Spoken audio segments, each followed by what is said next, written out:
여러분, 지난번에는 우리가 어떤 말씀을 들었죠? 여러분, 우리가 강의 말씀이 좀 딱딱해도 여러분 계속 들으면 상당히 여러분들한테 유익하게 될 줄로 믿습니다. 지난번에 율법 아래에 있느냐 아니면 은혜 아래에 있느냐 그런 설교를 했죠.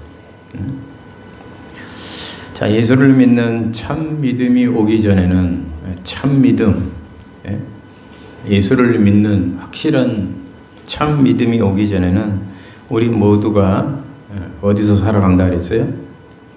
교회를 다녀도 율법 아래에서 살아간다 그랬습니다.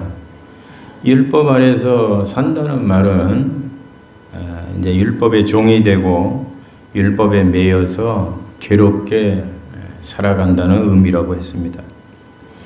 그렇게 율법의 종으로 괴롭게 살다가 예수님을 믿게 돼서 참 믿음이 그 사람 속에 들어가면, 그때부터는 율법의 종이 아니라 은혜의 자유 속에서, 은혜 속에서 살아간다고 했습니다. 그러므로 우리가 예수를 참으로 믿어서 율법의 종이 아니라 은혜의 자녀로 살아간다면 참 이보다 더 큰 은혜가 어디 있고 이보다 더 큰 축복이 어디 있겠습니까? 자, 오늘 설교 제목은요, 따라합시다. 하나님의 유업을 받을 자. 하나님의 유업을 누가 받느냐 이거죠. 오늘 그런 주제의 설교입니다. 오늘 본문에 보면 바울이 하나님의 유업을 받을 자에 대해서 이제 말씀하고 있습니다. 바울은 이 말씀을 왜 하느냐 하면 갈라디아 교인들에게 제발 율법의 종로로 타지 말고 은혜 안에서 자유할 것을 강력하게 촉구하기 위해서 오늘 이 말씀을 하고 있다는 것입니다. 여러분, 부자들은 대체로 자녀들에게 그 재산을 상속하죠. 아니, 부자가 아니더라도 부모는 자녀에게 재산이 적든 많든 물려줍니다. 그러나 부자가 아무리 돈이 많다 하더라도 결코 어린 자녀, 코흘리게 자녀에게는 재산을 한 푼도 상속하지 않지요. 물론 부모로서 아들이 사달라고 하는 장난감이나 먹고 싶은 음식이나 비싼 브랜드 옷 이런 건 얼마든지 사줄 수가 있겠죠. 부자니까. 그리고 유치원도 보내고 필요한 만큼 넉넉한 용돈도 주고 또 필요하다면 견문을 넓히라고 유학까지도 보내줄 수가 있습니다. 하지만 어린 아들에게 무턱대고 재산을 상속하지는 않지요. 돈이 많을수록 부모는 상속에 대해 더 신중하게 생각을 합니다.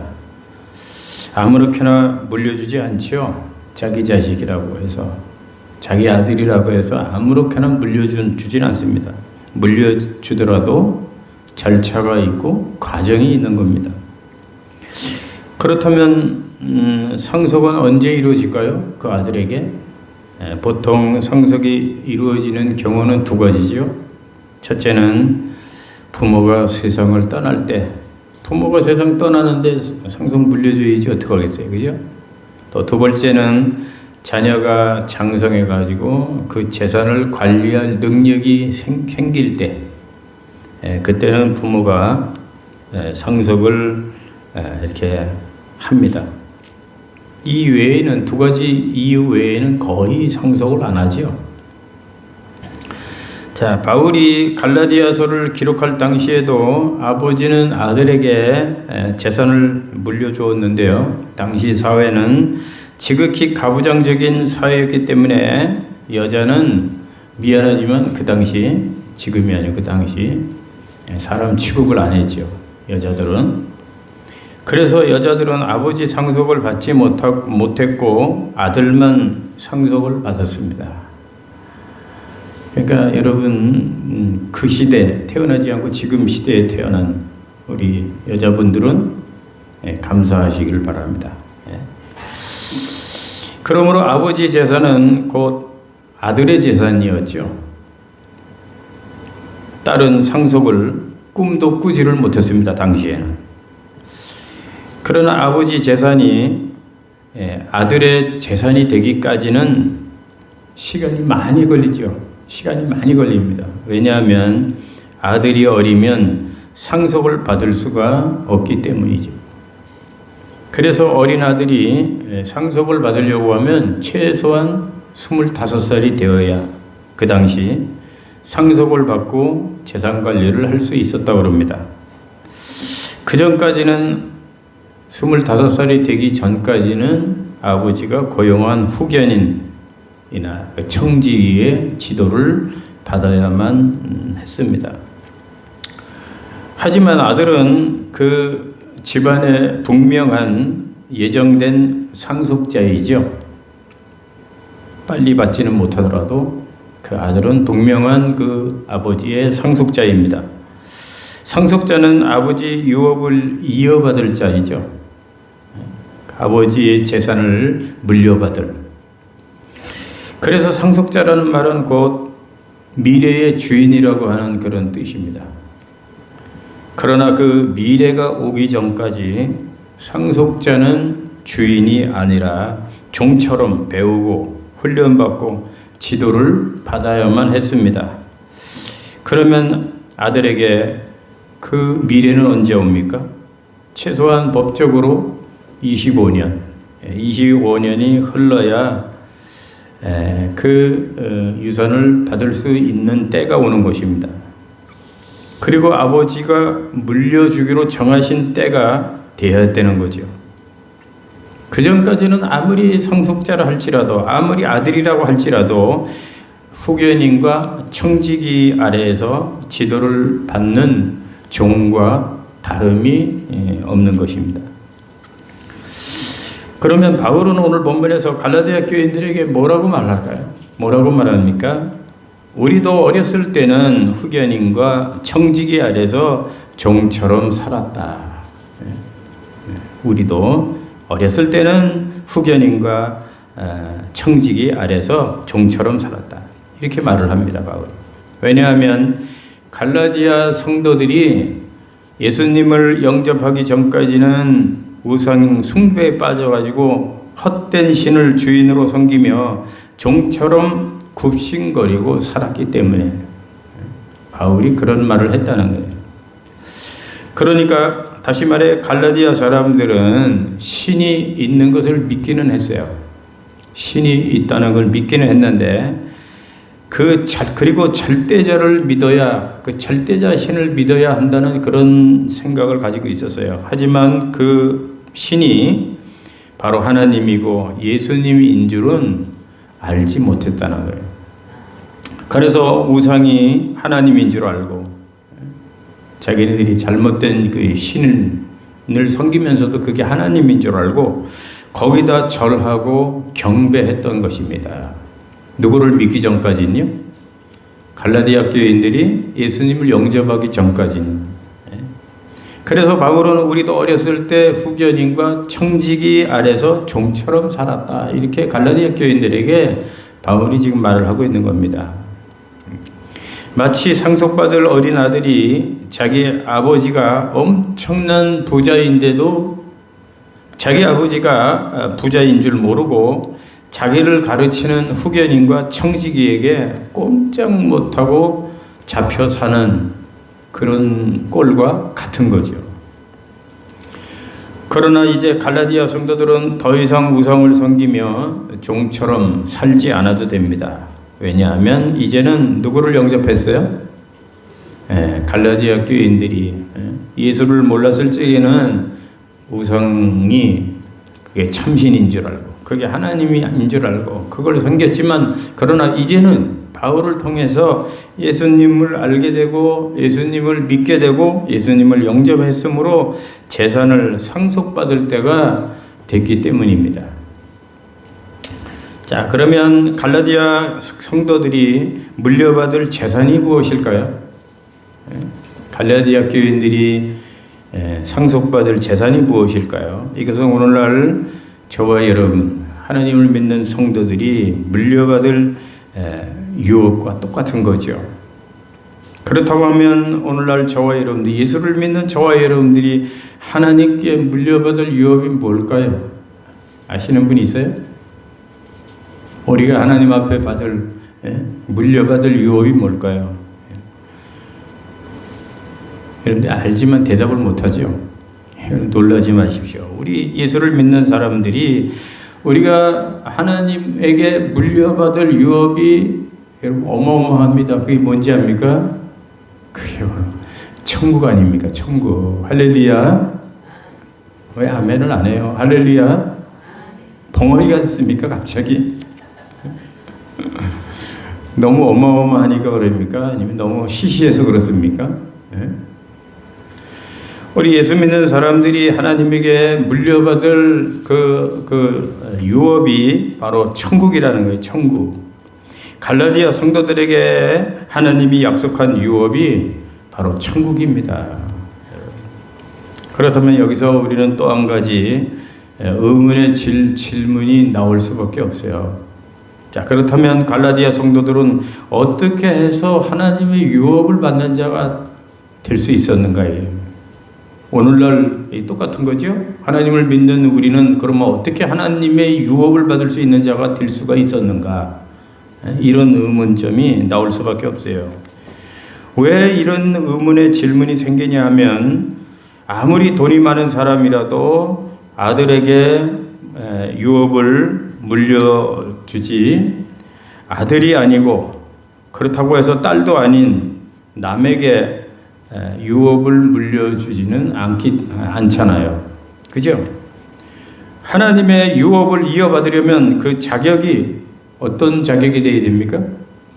하나님의 유업을 받으려고 한 그런 자격을 우리가 받으려면 하나님의 아들이어야 되잖아요. 그렇죠? 그래야 하나님의 그 유업을 받을 자격이 되는 거 아닙니까? 그러면 하나님의 아들이 누구입니까? 하나님의 아들이 예수 그리스도잖아요. 그런데 어떻게 하나님의 아들도 아닌 갈라디아 교인들이 오늘날 저와 여러분들이 하나님의 아들도 아닌 저와 여러분들이 어떻게 그 유산은 유업은 그 아들이라고 하는 그런 명분을 가지고 있어야 유업을 받는데 우리는 하나님의 아들도 아니면서 어떻게 우리가 하나님의 유업을 이어받는단 말입니까? 이런 의문점이 생길 수밖에 없죠. 그렇지 않습니까? 그죠? 우리는 본래 하나님의 아들이 아니잖아요. 하나님의 아들은 예수님이잖아요. 상속을 받는 자들은 아들 외에는 상속을 받을 수가 없잖아요. 우리는 아들이 아닌데 어떻게 하나님의 상속을 받을 수 있느냐 이거예요. 갈라디아 교인들이 하나님의 아들이 아닌데 어떻게 하나님의 상속을 받을 수가 있느냐 이거예요. 그런 의문의 질문이 나올 수밖에 없다는 거예요. 그런데 오늘 7절에 보면 바울은 충격적인 말을 합니다. 여러분들은 이런 말을 들으면서 충격을 받지 않지요? 충격적인 말을 하는데 갈라디아 성도들을 향해서 바울이 뭐라고 말하는 줄 알아요? 여러분은 이제 종이 아니고 뭐가 아니고요? 종이 아니고 뭐라고요? 하나님의 아들입니다. 이렇게 말하는 거예요. 하나님의 아들은 아까 누구라 그랬어요? 예수 그리스도잖아요. 그런데 바울이 그딴 소리를 하는 거예요. 이제 여러분들은 이제 종이 아니고 하나님의 아들입니다. 자, 우리 7절을 한번 봅시다. 우리 본문 확인을 해봐야 되죠. 7절 시작. 그러므로 네가 이후로는 종이 아니요 아들이니 아들이면 하나님으로 말미암아 유업을 받을 자니라. 아멘. 여러분 이 말이 당시 갈라디아 성도들에게는 여러분 충격적인 말일까요? 아니면 평범한 말일까요? 굉장히 충격적인 말입니다. 왜 그래? 우리는 맨날 뭐 하나님의 자녀, 아버지, 우리는 노상 그렇게 처음부터 그렇게 배웠으니까 충격이 아니지만 그 당시 갈라디아 교인들에게는 엄청나게 이게 충격적인 말입니다. 여러분, 예수님은 바리새인들 앞에서 내가 하나님의 아들이다 그렇게 말을 했다가 신성모독이라면서 돌에 맞아 죽을 뻔했죠. 예수님이 어떤 분입니까? 진짜 하나님의 아들인데도 불구하고, 그죠? 예수님은 진짜 하나님의 아들이잖아요. 진짜 하나님의 아들인데도 불구하고 자신이 하나님의 아들이라고 말을 했다가 돌에 맞아 죽을 뻔했는데, 하물며 밑도 끝도 없이 갈라디아 교회 성도들이 하나님의 아들이라고 하면 그 말을 누가 믿고 그 말을 누가 받아들이겠습니까? 그래서 어쩌면 갈라디아 교인들도 이게 뭔 소리야? 뻥쪄가지고 이게 뭔 소리야 도대체? 충격을 받아가지고 아마 그랬을 겁니다. 그러면 바울은 무슨 근거로 갈라디아 교회 성도들을 하나님의 아들이라고 이렇게 말하는 것일까요? 그 이유는 간단합니다. 하나님이 우리를 여러분 입양했기 때문에. 뭘 했다고요? 우리를 입양했기 때문에 그래요. 그런 말씀이 어디 나옵니까? 오늘 4절 5절 잘 보세요. 4절 5절을 보면 하나님께서는 우리에게 예수 그리스도를 보내셔서 우리의 죄값을 치르셨죠. 그리고 하나님의 아들로 입양을 하셨음을 우리가 알 수가 있습니다. 그래서 우리가 하나님의 자녀, 하나님의 아들 그러잖아요. 우리는 입양된 하나님의 자녀예요. 진짜 하나님의 아들은 예수님이죠. 그런데 우리는 입양된 하나님의 자녀예요. 자, 그럼 4절 5절 같이 한번 잘 생각하면서 한번 읽어봅시다. 시작. 때가 참에 하나님이 그 아들을 보내사 여자에게서 나게 하시고 율법 아래 나게 하신 것은 율법 아래에 있는 자들을 성량하시고 우리로 아들의 명분을 얻게 하려 하심이라. 이 말씀 보면 우리에게 유업을 주시기 위해 그 아들을, 예수 그리스도 그 아들을 우리에게 유업을 주시기 위해서 이 땅에 보내주셨다고 말씀하고 있습니다. 그리고 그 아들을 통해 우리의 죄를 성량하시고 아들의 명분을 얻게 하심이라 그랬어요. 우리 죄를 성량하시고 그렇게 하신 것은 아들의 명분을 우리에게 주기 위해서, 이렇게 말씀하고 있잖아요. 여기서 여러분 성량이라는 말은 값을 주고 산다는 뜻이죠. 값을 주고 주로 노예를 살 때 사용하는 말입니다. 그러니까 이 말은 하나님께서 죄의 노예였던 우리를 그리스도의 피값으로 사셨다는 말이죠. 그래서 예수님을 믿는 사람은 더 이상 죄의 노예가 아니라 하나님의 종이 되어 하나님을 주인으로 섬기게 되었다는 말입니다. 뿐만 아니라 종의 신분에서 아들의 신분으로 바뀌어 천국이라는 유업을 우리가 받게 되었다는 거예요. 할렐루야. 얼마나 감사한 일입니까, 여러분? 여러분, 세상에 출세도 이런 출세가 어디 있겠습니까? 굉장한 은혜죠. 말도 못한 은혜죠. 여러분 한번 생각을 해보십시오. 죄악의 종 누굴까요? 하나님을 안 믿는 사람들, 예수님을 안 믿는 사람들, 예수님을 안 믿는 사람들, 그 사람들은 어떤 유업을 받을까요? 그들에게도 유업이 있습니다. 하나님을 안 믿는 사람들의 유업은 무엇일까요? 그것은 당연히 지옥이지요. 지옥. 지옥입니다. 썬다싱의 생애 오늘 오후에도 제가 말씀드리려면 지옥에 가면 이 썬다싱이 한 달에 8번에서 9번 정도 입신을 했대요. 기도하다가 영이 빠져나가는 거죠. 유체 이탈이라고 하는 유체 이탈. 그래가지고 영계를 들어가는 거예요. 영계. 그래서 천국에도 가고 지옥에도 가고. 그래서 천국에 가서 주님도 보고 천사들도 보고 대화도 하고 질문도 하고.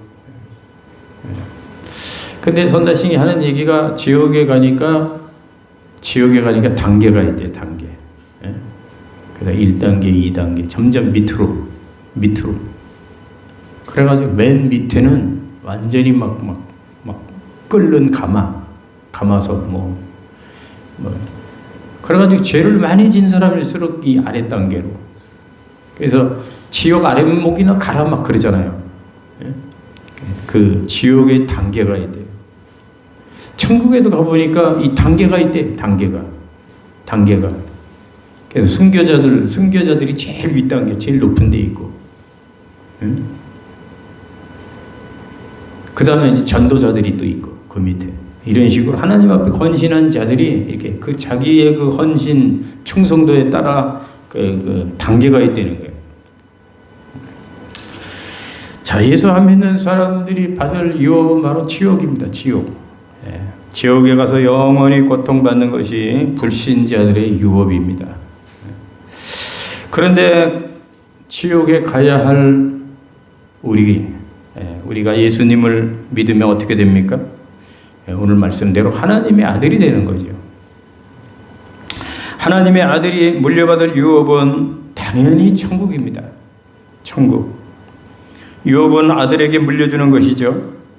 그렇기 때문에 하나님의 아들이 되면 하나님 아버지의 유업인 천국을 확실하게 우리가 물려받게 되는 겁니다. 이것을 더 쉽게 말하면 예수 믿는 사람은 천국에 가고 예수 안 믿는 사람은 지옥에 가는 거죠. 갈라디아 성도들이 하나님의 아들이 될 수 있는 이유가 뭘까요? 이유는 그들이 예수님을 영접했을 때 성령님을 받았기 때문이에요. 누굴 받았다고요? 예수님을 영접할 때 성령님을 받았기 때문이에요. 여러분들이 성령을 받기를 원하면 예수님을 자꾸 영접하면 돼요. 성령을 더 많이 받기를 원하면 예수님을 더욱더 내 마음속에 자꾸 영접하면 됩니다. 예수님을 안 믿던 사람도 예수님을 영접하면 그 속에 영접하는 순간에 성령님이 들어가죠. 성령님이 들어가면 그 사람은 이제 믿음의 사람, 하나님의 아들로 이제 바뀌어지는 겁니다. 그러면 성령님은 누구입니까? 성령님은 하나님, 예수님, 성령님, 즉 삼위일체 중에 한 분이시죠. 하나님은 예수님을 이 땅에 보내셨습니다. 그래서 예수님은 하나님의 아들이고 예수님은 하나님을 뭐라고 불렀어요? 아버지라고 불렀어요. 아버지라. 성령님은 예수님이 보내신 예수님의 영입니다. 그래서 요한복음 14장 26절에 보면 보혜사 곧 아버지께서 내 이름으로 보내실 성령 그가 너희에게 모든 것을 가르치시고 내가 너희에게 말한 모든 것을 생각나게 하시리라고 했죠. 이렇게 성령님은 예수님의 영이기 때문에 성령님을 마음에 모신 사람은 예수님처럼 하나님을 뭐라고 부를 수 있는 거예요? 아버지라고 부를 수 있는 거예요. 그래서 예수님은 제자들에게 주기도문을 가르치실 때 이렇게 말씀하셨죠. 그러므로 너희는 이렇게 기도하라. 하늘에 계신 아버지여 이름이 거룩히 여김을 받으시오며 이렇게 가르치셨는데요. 그런데 여러분 우리는 주기도문을 할 때 너무 그냥 입으로만 조잘조잘 쉽게 우리가 주기도문 할 때가 많지요. 그러다 보니까 이 주기도문이 얼마나 감격스럽고 놀라운지를 우리는 잘 알지를 못합니다. 그러나 당시 제자들은 이 말씀을 듣고 이 주기도문을 예수님이 가르쳐 주실 때 그 제자들은 까무라칠 정도로 놀랐을 것입니다. 왜냐하면 유대인들은 단 한 번도 하나님을 아버지라고 불러본 적이 있어요? 없어요? 없었기 때문이에요. 단 한 번도 유대인들은 하나님을 아버지라고 불러본 적이 없습니다. 하나님의 이름을 감히 어떻게 아버지라고 부를 수 있는가? 유대인들은 이거 머리에 상상도 못하는 일이에요. 상상도 못하는 일. 그런 유대인들은 하나님을 높고 위대하시고 두렵고 멀리 떨어져 계신 나하고는 차원이 다른 그런 분으로만 생각을 하셨죠.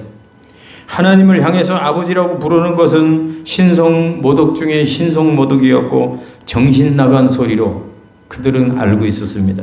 그래서 유대인들은 하나님을 입으로 발음하기도 송구스럽고 두려워서 그냥 아버지라기는 상상도 못하고 하나님이란 말도 제대로 못하고 그냥 주님이라고 불렀죠. 주님이라고.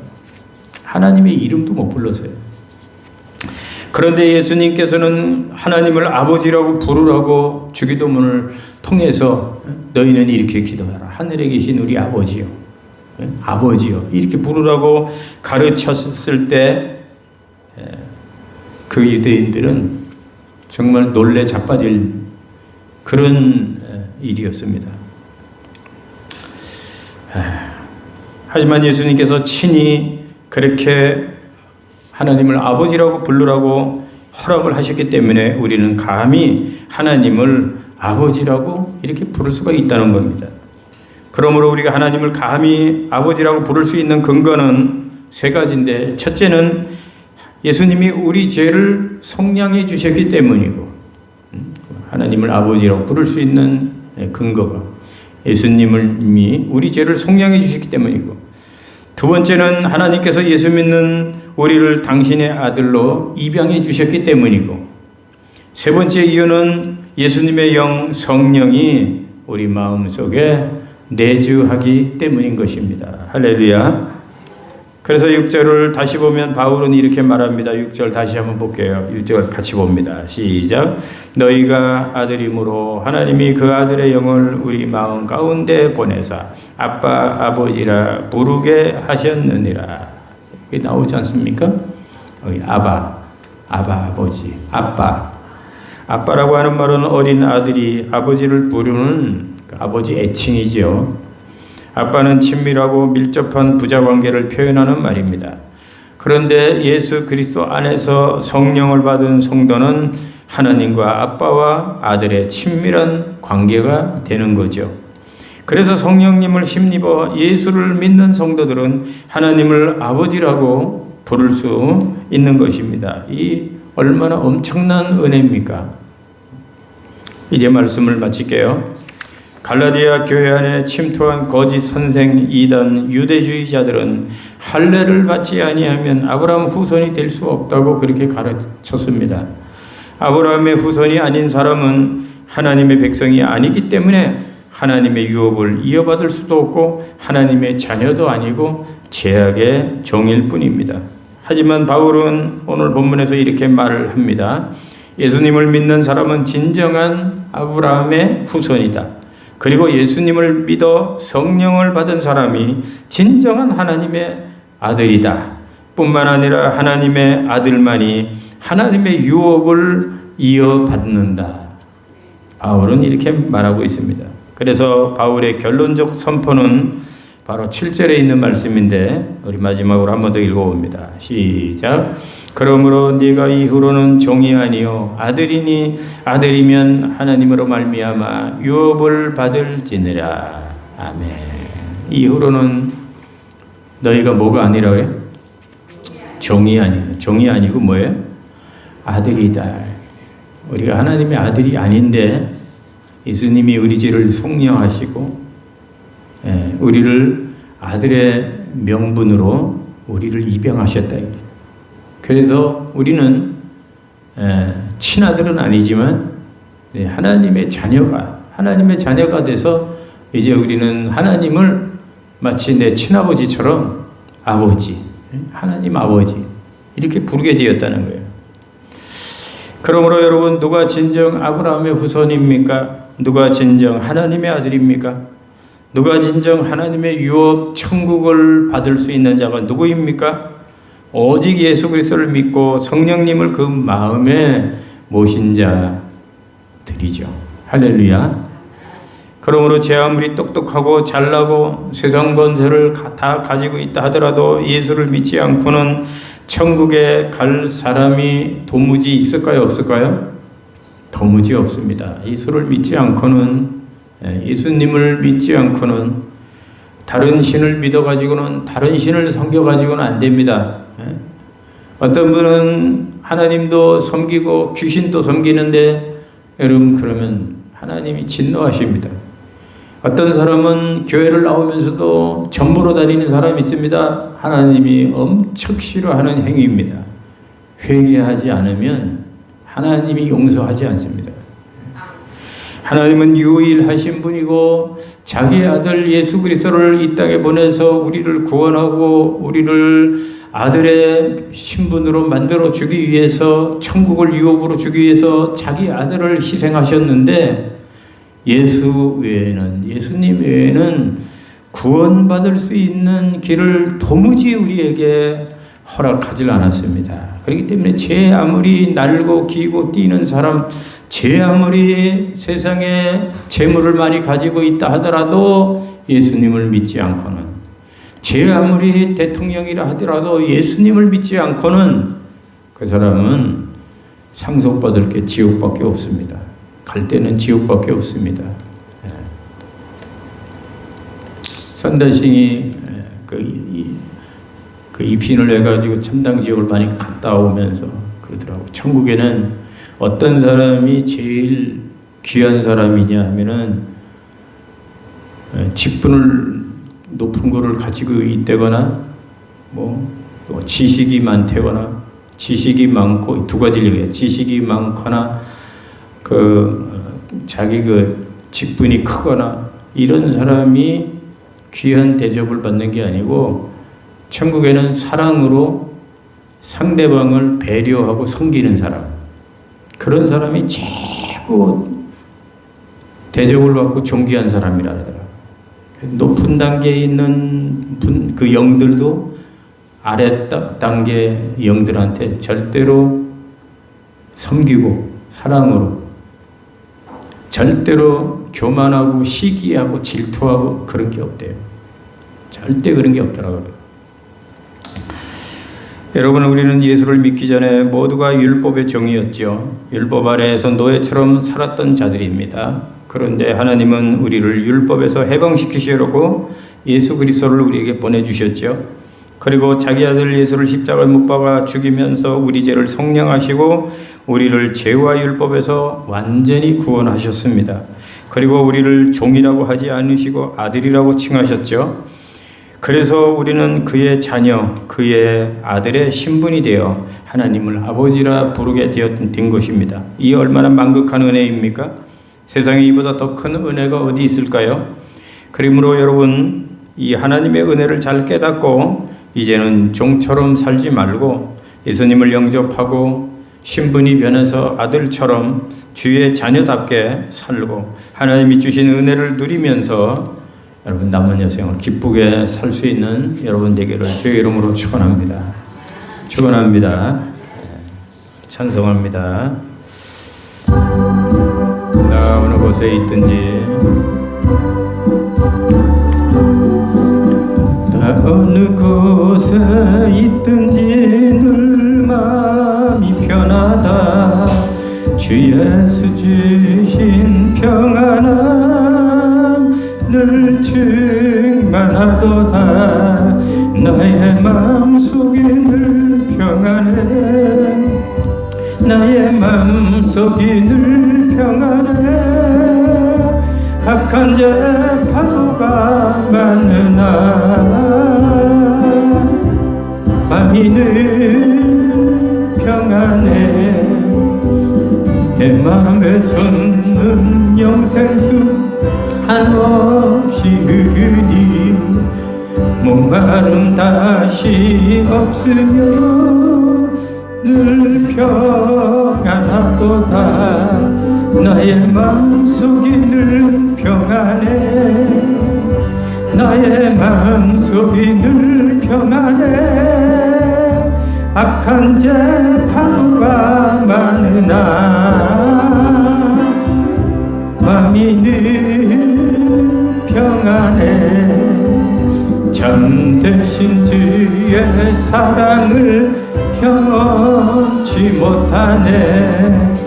그 사랑 내 맘 여시고 소망을 주셨네.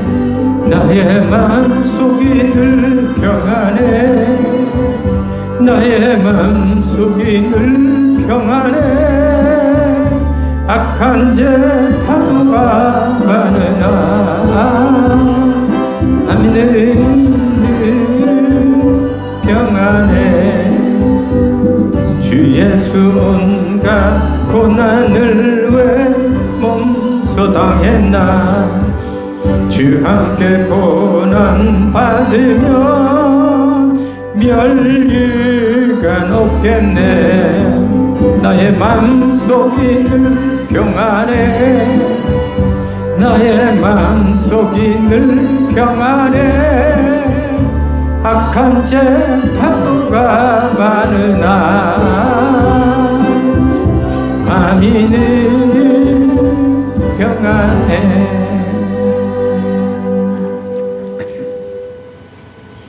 여러분 우리가 마음 평안하려고 예수 믿는 건 아니지만 우리가 예수 믿는 것은 구원, 천국의 유업을 받기 위해서 우리가 예수를 믿는 거지만 그러나 또 마음 평안한 것도요 세상의 어떤 종교보다도 어떤 것보다도 정말 우리가 마음의 평강을 얻는 것이 바로 우리의 믿음이죠. 지난번에도 말씀드렸지만 제가 요즘에 썬다싱에 대해서 많이 매력을 느끼고 계속 책을 읽고 있습니다. 원본도 좀 보고 그런데 지난번에도 말씀드렸지만 이 썬다싱은 하나님을 알지 못하는 그 이교도 제사장의 아들로 태어나가지고 선교사님이 운영하는 그 학교에 들어갔더니 자기는 하나님을 안 믿는데 공부하기 전에 맨날 예배부터 드리고 하나님 말씀 성경 얘기나 하고 선교사들이 그거에 막 노발대발 해가지고 이 썬다싱이 나는 하나님을 안 믿는 사람인데 왜 이 학교는 말이야 예배를 드리고 성경을 가르치냐고 막 반발을 하고 선교사들한테 막 박해를 하고 그랬대요. 나중에는 성경책을 그냥 자기 손으로 발기발기 찢어가지고 선교사한테 집어던지고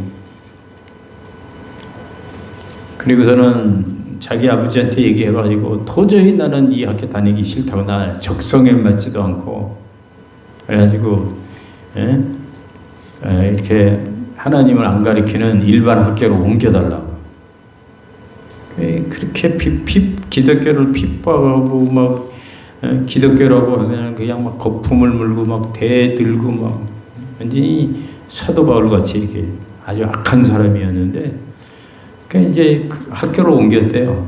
일반 학교로 갔더니 자기를 핍박하는 사람도 없고 뭐 성경을 가르치는 것도 없고 예배를 드리는 것도 없고 공부만 하면 되는데 썬다싱이 학교를 옮기고 났는데 마음이 그렇게 평안하지가 않더래요.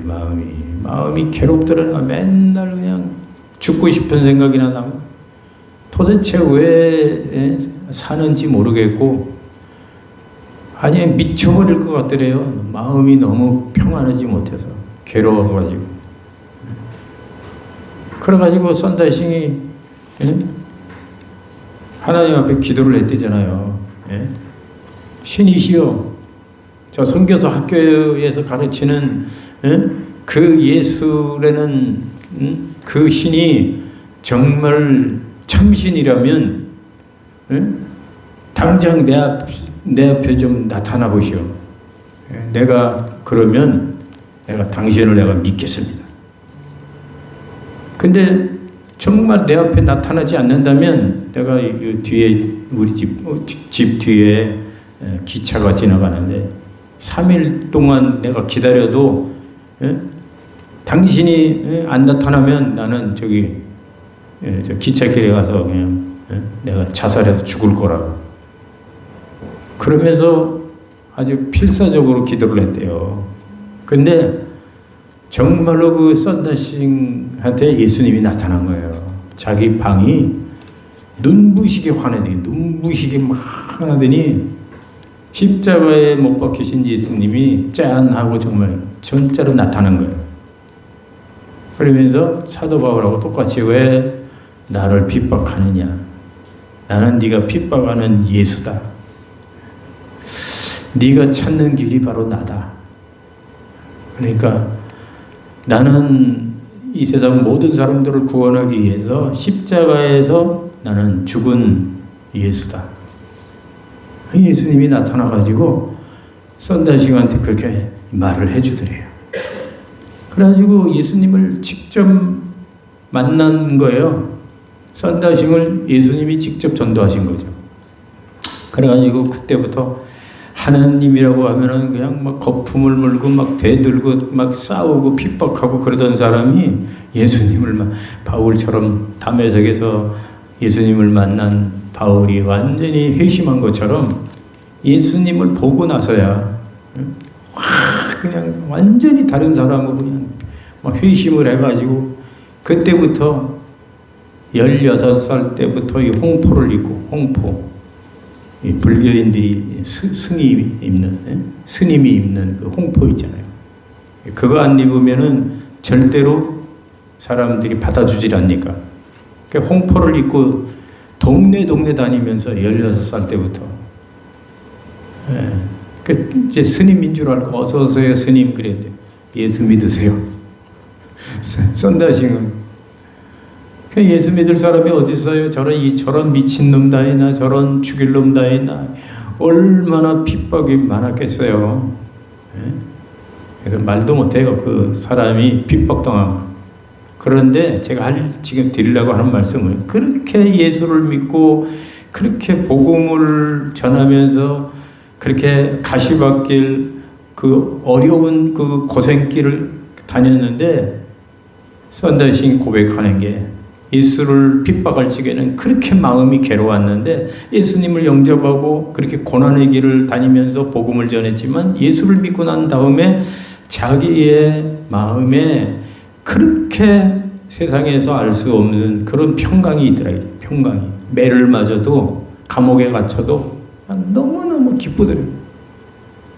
그가 입신을 많이 해가지고 천국을 막 안방 드나들듯이 막 했는데 천국에 가면 고통이 없다는 거예요. 고통이.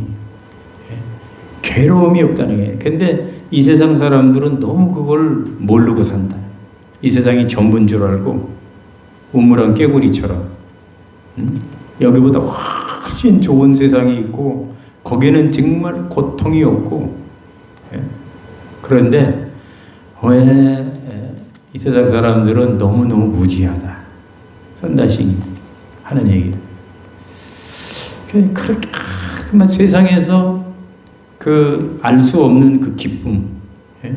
그 성령님이 주시는 기쁨이죠. 예? 기쁨이 막 고난을 받는데, 예? 그래가지고 복음을 전하다가 잡혀가지고 그 큰 우물 속에다가 집어넣었어요. 우물 속에다가 이 썬다싱을 집어넣는데 거기 떨어져서 보니까 그렇게 악한 사람들을 거기다가 잡아 죽이는. 그래가지고 뭐 시체들이 썩어가지고 막 그 속에 그 시체가 썩어 있는 그 시체에 떨어진 거예요. 그런데 그렇게 마음이 그 두려움도 없고 그냥 그렇게 평안하더라는 거예요. 그러니까 이제 우물도 다 이제 닫아버리고 뚜껑으로 닫아버리고 거기서 이제 몇 날 지나면 이제 죽는 거죠. 그런데 그렇게 그 속에서도 죽음이 앞에 있는 그 순간에도 그렇게 기쁠 수가 없더래요. 그래서 거기서 그냥 기도하고 그냥 인데 갑자기 하늘이 밝아지더니 저 위에서 밧줄이 내려오더래요. 밧줄이 자꾸 올라오너라. 그래서 그 밧줄을 자꾸 막 힘있게 그 우물을 빠져나왔는데 나와보니까 자기를 구해주는 사람이 아무도 없더래요. 사람이 그러니까 하나님이 밧줄을 이렇게 내려준 거죠. 썬다싱의 생애를 보면은 그냥 기적의 삶이에요. 기적의 그 삶 자체가 기적이에요. 기적. 제가 말하려고 하는 게 좀 길었습니다만은 그 평강, 그 얘기를 좀 하려고 말씀을 좀 드렸어요. 우리가 마음이 평안해야 되는데 우리가 예수를 잘 믿고 또 우리가 성경을 많이 보고 여러분 기도를 많이 하십시오. 그러면 세상에서 맛볼 수 없는 그런 기쁨이 찾아옵니다. 할렐루야.